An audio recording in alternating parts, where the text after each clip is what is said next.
Selamat datang kawan semua, mari bersama muliakan namanya, Pemuda Kristi Yasa.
Teman-teman, mari kita berdoa.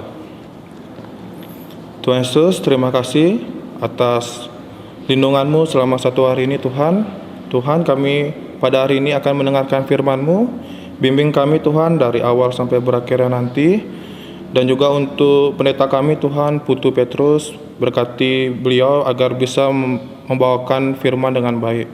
Ini doa kami Tuhan Yesus, dalam nama Tuhan Yesus kami mengucap syukur. Amin.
Salam teman-teman semua, kami dari Bali Timur, Jemaat GKPB Jemaat Tresnasi Kelungkung, dan saya Pendeta Putu Petrus Marantika.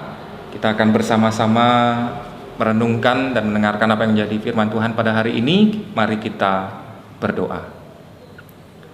Bapak Surgawi, terima kasih untuk berkat-Mu, untuk segala kebaikan yang boleh Tuhan beri bagi kehidupan kami. Kami akan bersama-sama mendengarkan dan merenungkan apa yang menjadi kebenaran firman-Mu. Kiranya Tuhan memberkati kami semua, sehingga apa yang boleh kami dengarkan boleh menjadi berkat dan penuntun dalam kehidupan kami. Terima kasih ya Bapa, hati kami siap untuk mendengarkan firman-Mu, dan juga Engkau mengurapi hamba-Mu yang akan menyampaikan firman-Mu saat ini. Di nama Tuhan Yesus kami berdoa, haleluya, amin. Ya, bacaan kita pada hari ini dari Wahyu pasal yang ketiga, ayat yang pertama sampai dengan yang keenam. Wahyu pasal yang ketiga, ayat yang pertama sampai dengan yang keenam, yang berbunyi demikian. Kepada jemaat di Sardis, dan tuliskanlah kepada malaikat jemaat di Sardis, inilah firman Dia yang memiliki ketujuh roh Allah dan ketujuh bintang itu. Aku tahu segala pekerjaanmu. Engkau dikatakan hidup padahal engkau mati. Bangunlah dan kuatkanlah apa yang masih tinggal, yang sudah hampir mati. Sebab tidak satu pun dari pekerjaanmu aku dapati sempurna di hadapan Allahku.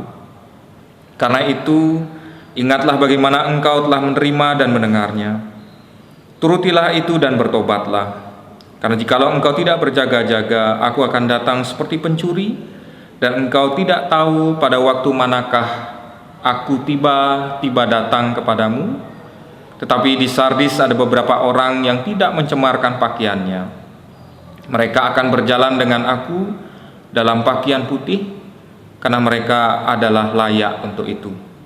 Barang siapa menang, ia akan dikenakan pakaian putih yang demikian.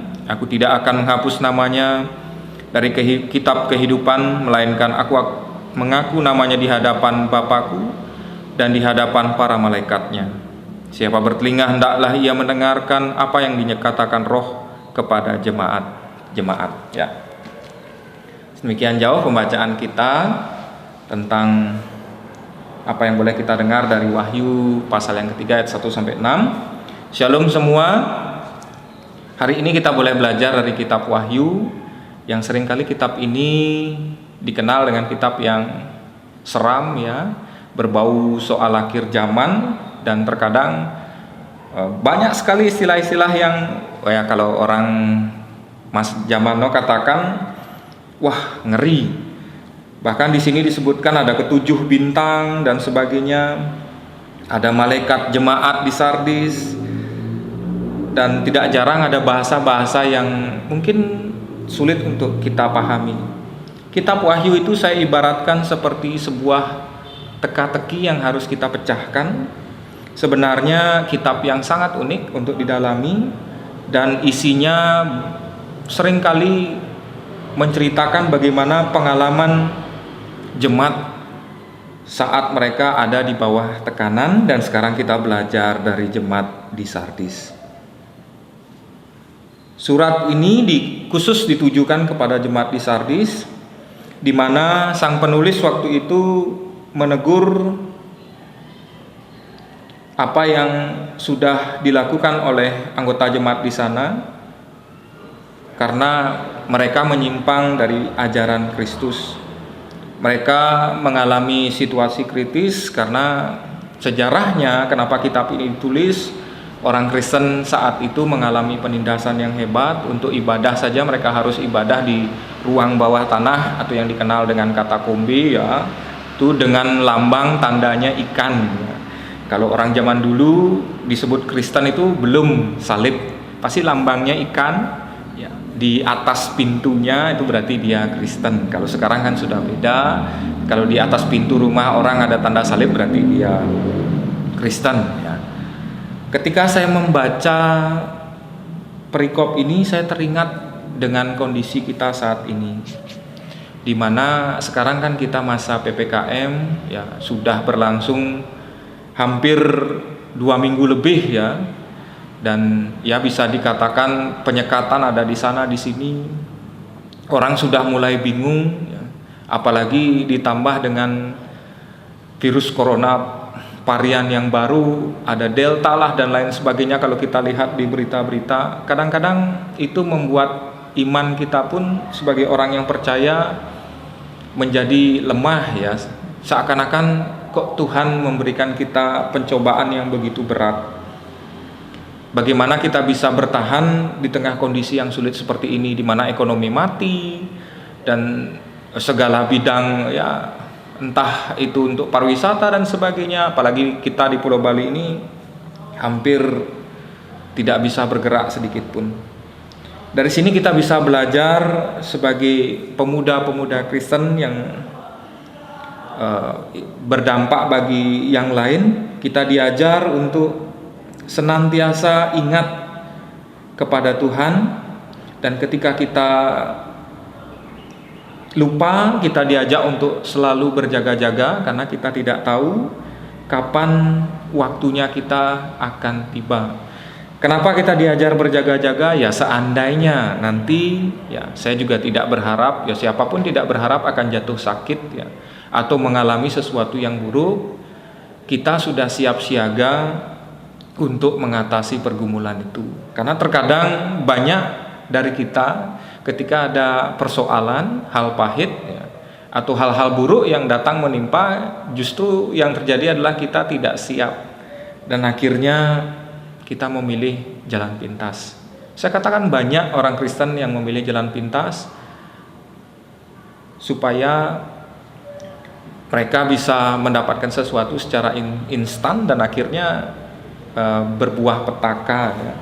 Saudaraku, dimanapun kita berada, hari ini kita boleh bersama-sama belajar dari jemaat di Sardis. Memang di sana dikatakan ada dua kelompok ya, dua kubu. Satu yang tidak mencemarkan pakaiannya ya, yang satu mencemarkan pakaiannya. Ini berbicara soal ketaatan kepada Tuhan ya. Terkadang kita itu paling seperti minum obat ya, kadang kalau berdoa ingat ya, untungnya syukur ya, kita semua kalau untuk doa makan pasti ingat. Tapi saya belajar dari seorang teman saya ya, Hindu. Dia ketika selesai makan, dia berdoa. Itu memberikan saya sebuah pandangan baru tentang doa. Ternyata setelah maupun sebelum ataupun setelah, sebenarnya kita wajib untuk berdoa. Itulah kunci dari sebuah ketaatan. Kita ingat untuk bersyukur kepada Sang Sumber Berkat. Dikatakan juga bahwa mereka yang taat sampai dengan akhirnya disebut sebagai mereka yang menang, yang mereka yang sigap siaga dalam berjaga-jaga, mereka yang akan ikut dan layak untuk ikut dalam perjamuan kerajaan Allah. Itu yang disebutkan dalam Wahyu 3 yang tertulis di ayat yang keempat.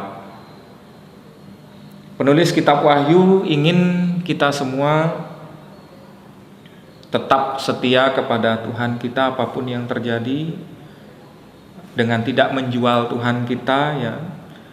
Sakit ya kita terima, senang ya kita terima, karena banyak orang ketika seperti yang saya katakan tadi ya, ketika sudah susah mereka memilih jalan yang lain, jalan yang lebih enak, jalan yang lebih gampang, dan akhirnya ya berujung petaka. Memang jalannya Tuhan itu rumit ya, tapi ketika kita mau berpengharapan kepada Dia sampai pada titik akhir penghabisan, titik darah penghabisan, ikut prosesnya dengan jalan yang berliku, saya yakin berkat itu akan turun kepada kita. Biarlah apa yang boleh kita dengar pada hari ini boleh menjadi berkat bagi kita semua, menguatkan kita di tengah-tengah kondisi saat ini.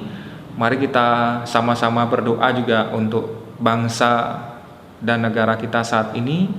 Apalagi bukan rumor lagi ya, karena PPKM mungkin ya akan disahkan, juga akan diperpanjang lagi. Biar kiranya Tuhan selalu memberikan kita kekuatan untuk bisa selalu kuat dalam menghadapi tekanan ini, dan kita akan tetap bertahan dengan iman kita ya di tengah kondisi yang sulit seperti saat ini. Apalagi kita sebagai kaum muda, kita harus bisa menjadi contoh bagi yang lainnya ketika kita kuat, saya yakin kita bisa jadi berkat yang baik bagi pemuda-pemuda yang lain. Tuhan Yesus memberkati kita sekalian. Mari kita berdoa. Bapa Surgawi, kami bersyukur untuk hari ini, untuk berkat yang boleh Tuhan beri dalam kehidupan kami, untuk pemeliharaan-Mu, untuk kasih sayang-Mu, penyertaan-Mu yang begitu luar biasa. Kami bersyukur untuk segala sesuatu yang boleh terjadi dalam kehidupan kami. Kami rindu berdoa bagi bangsa dan negara kami, secara khusus pemerintahan yang ada, baik Bapak Presiden dan wakilnya beserta dengan jajarannya, dan juga pemerintahan yang ada di Pulau Bali ini, dari gubernur sampai dengan jajarannya, sampai yang terbawah, yang terkecil, yang sama-sama bergumul dengan pandemi COVID-19. Kiranya Tuhan memberikan kami hikmat akal budi dalam menghadapi berbagai tantangan yang muncul. Memang kondisi saat ini membuat kami ketar-ketir Bapa, dan ada begitu banyak persoalan yang muncul selain dengan persoalan pandemi ini. Kami percaya Tuhan akan menguatkan kami sehingga kami boleh senantiasa kuat untuk menghadapi apapun yang terjadi dalam kehidupan kami. Berkati juga kami, para pemuda-Mu. Biarlah kiranya Tuhan memberkati, baik ketika kami bekerja, ketika kami mengenyam pendidikan, ketika kami melakukan usaha, apapun itu bentuknya, ataupun kegiatan-kegiatan lainnya yang kami lakukan. Tuhan kiranya memberkati, sehingga apa yang kami lakukan Tuhan membuatnya berhasil. Kami juga berdoa bagi rekan-rekan kami yang sudah bekerja, Tuhan berkati pekerjaan mereka. Bagi mereka yang saat ini bergumul dengan untuk mencari tempat kerja yang layak, Tuhan kiranya menyediakan yang terbaik bagi mereka. Demikian juga kami berdoa bagi para pemuda-Mu yang saat ini rindu untuk mendapatkan jodoh dan sebagainya. Tuhan berkati masa depan mereka, cita-cita mereka. Kami percaya Tuhan menyediakan yang terbaik bagi mereka. Kami juga berdoa bagi orang tua yang mereka miliki. Tuhan kiranya memberkati mereka untuk pekerjaannya, untuk aktivitas usaha yang mereka lakukan hari lepas hari. Kiranya Tuhan memberkati mereka dengan berkat yang berlimpah-limpah. Ketika para pemuda-Mu harus bergaul satu dengan yang lainnya, bertemu dengan teman mereka, berkumpul dengan teman-teman yang mereka miliki, kiranya Tuhan menjaga mereka, menjauhkan mereka dari segala macam sakit penyakit, terutama dari virus COVID-19 ini Bapa. Dan apapun itu bentuk variannya, kami tolak, tengging, patahkan di dalam nama Tuhan Yesus. Sehingga tangan-Mu dan belas pengasihan-Mu yang senantiasa menyertai mereka. Berkati juga kendaraan yang mereka bawa, baik mobil, motor, apapun itu, sepeda dan sebagainya yang mereka pakai untuk beraktivitas. Tuhan juga menjaganya. Kami juga berdoa Bapa untuk kegiatan-kegiatan PP Kristiase Pusat yang mereka lakukan bersama-sama. Kiranya Tuhan menyertai, memberkati setiap hal, segala hal yang boleh mereka kerjakan.